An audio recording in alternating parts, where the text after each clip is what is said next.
Thank you, Solomon. Before we hear from the fighters, we wanted to represent the teams, the trainers, from Team Masvidal, Jorge Capetillo, Paulino Hernandez. Put your hands together.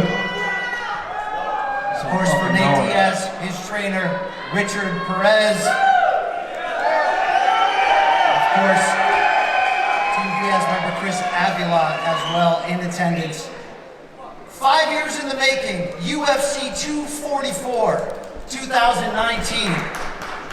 The baddest MFer on the planet was awarded the championship belt for the first time. Jorge, directly after your victory, you said we are going to run it back. Here we are. Why now? Why professional boxing?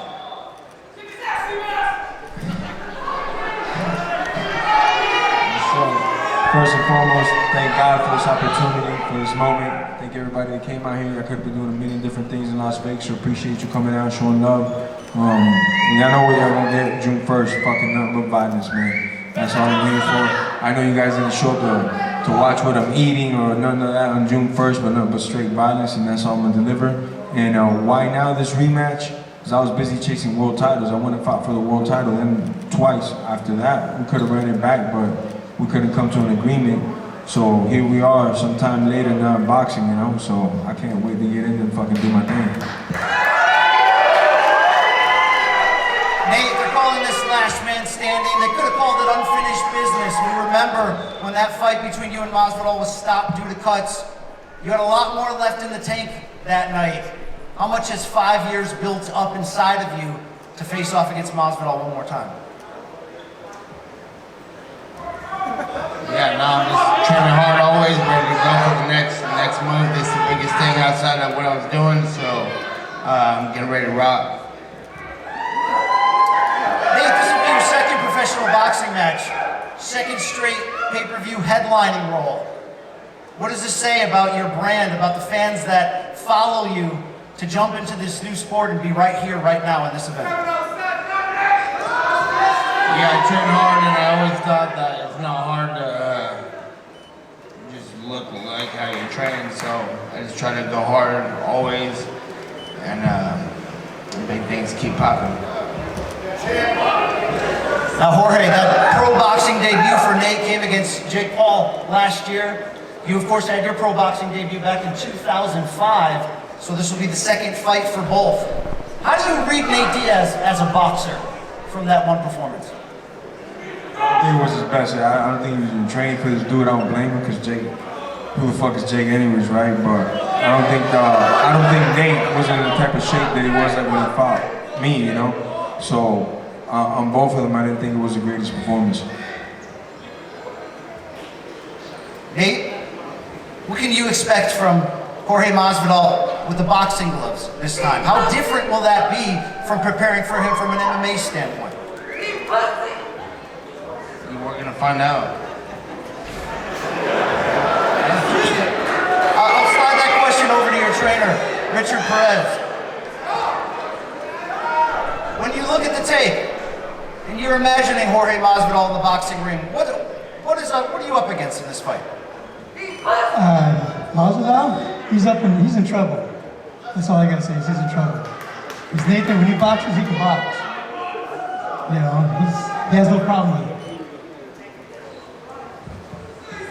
Jorge, things were pretty cordial the first time you guys fought, the build to it, the famous press conference in New York by the bridge.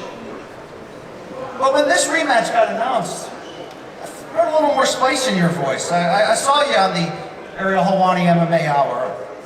Nate, get your ass in shape because I'm coming to break your fucking face, excuse me.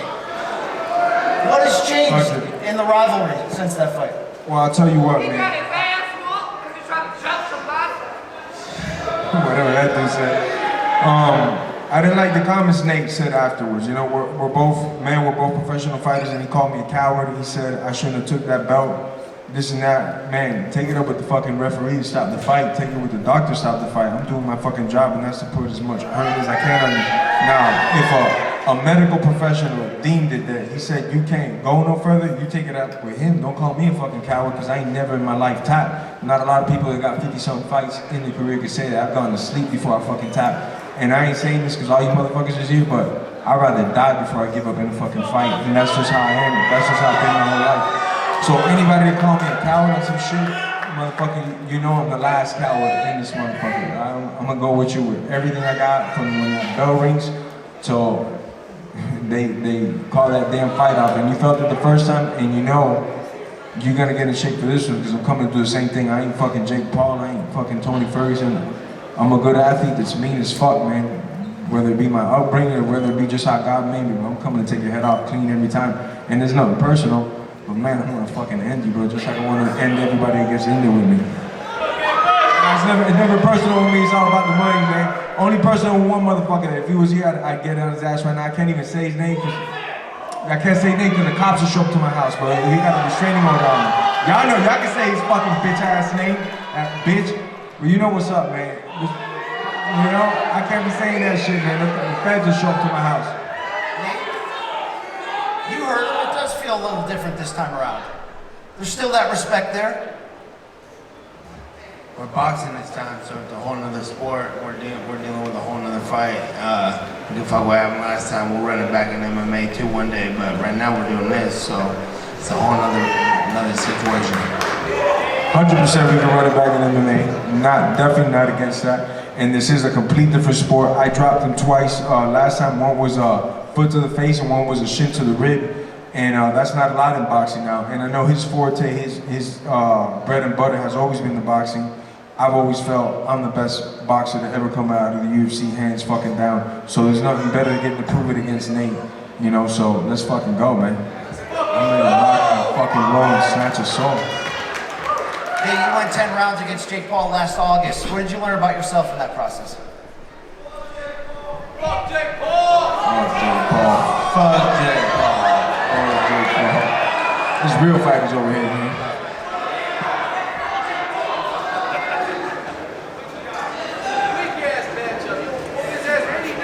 Jorge, 2-month camp in Vegas? Nah, it's been a little longer than that. I've been here since like early January, man, right here. Everybody knows I come from American Top Team, about an hour away from Miami, so this is the first time in my life that I've left my kids, my family, mom, dad, everything, my whole culture back home, you know. And I got a good routine back home, you know. I hang out with my kids a good amount of the time, drop them off at the gym. I mean, at school, I go to the gym, I pick them up, I chill with them. So, shit, man, it sucks that I gotta be away from them. And come June, it's gonna be like fucking 6 months I've been away from them. I travel back and forth to see him.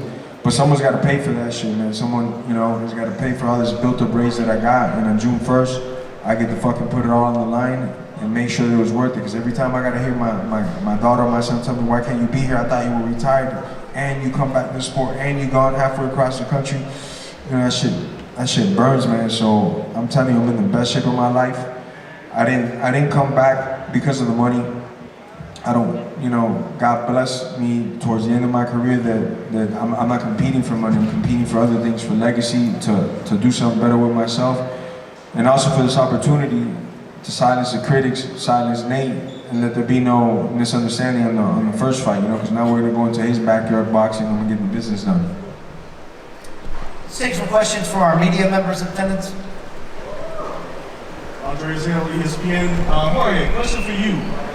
Usually the winner is the A side of the fight, but this is billed as Diaz versus Masvidal instead of Masvidal versus Diaz.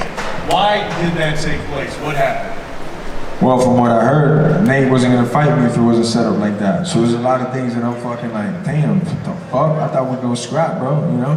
I also heard he wouldn't fight me if it was in Miami, if he wondered why the fight wasn't like in Miami and stuff, you know? So there's a lot of things that I'm, who's weak?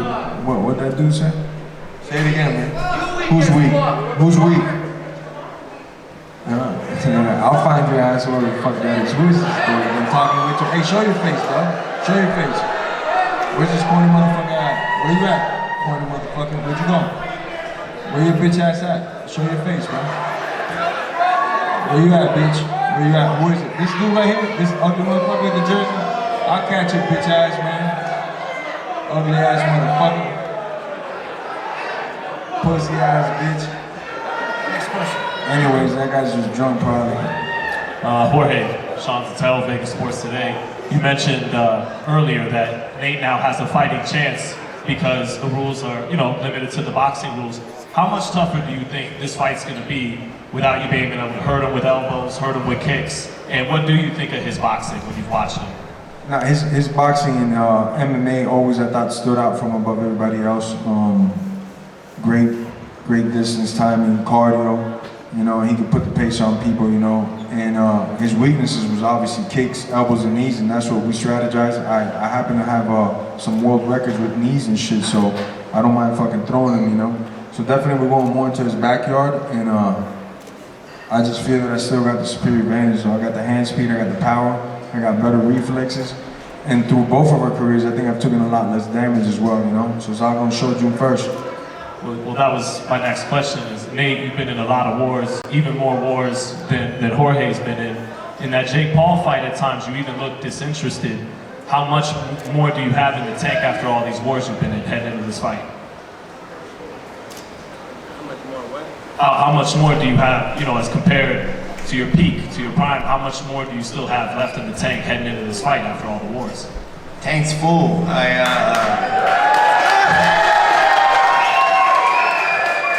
And the only reason why I didn't even want to fight him in Miami and all this shit, I didn't want to box this fight. See, I want to fight him for real. I want to fight him. It's the only thing he's allowed to do, so I'm gonna try to beat his ass the best I can in this shit, and then we'll go from there. And tank's full. Thank you. Hey, does the rivalry end here with a win for you? We'll see what happens. Mike Heck from MMA Fighting.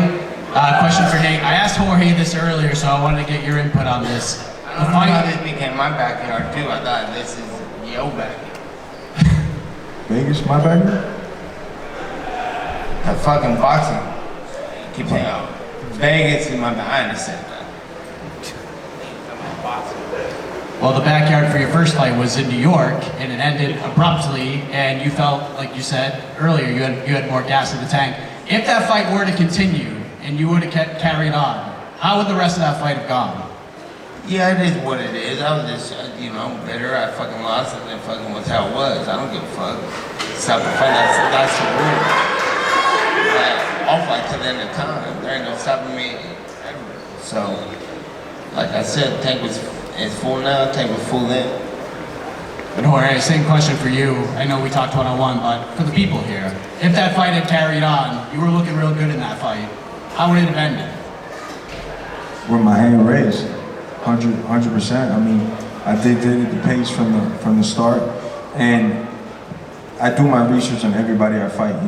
Nate has a hell of a chin. I know that. That's why I invested in his body early in that fight and dropped him with body shots. It's not like that. That doesn't just go away. You just don't get stronger as the fight goes on when you've been hit to the body. So, him saying that he would have won the 4th and 5th, man, shit.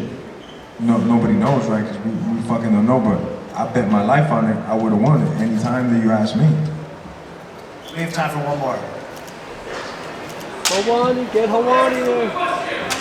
Hawani. Hey, let that dude ask a question, man. He earned it, man. Let that dude right there. Get my boy right there. Get Ariel Hawani on the line. Ariel dude. Capachetti, where you at? With the question. Don't get shy now, Tiger. Come on, man. Somebody sent my boy a drink, man. That dude rowdy, man. Say it again. Nah, your bitch ass getting knocked the fuck out, pussy. It all goes down Whatever you said, man. Saturday, you're a June pussy. 1st. From the Kia Yeah, I'm Forum glad you in know Los mouth, brother. Angeles, can we have you two gentlemen face off? All right.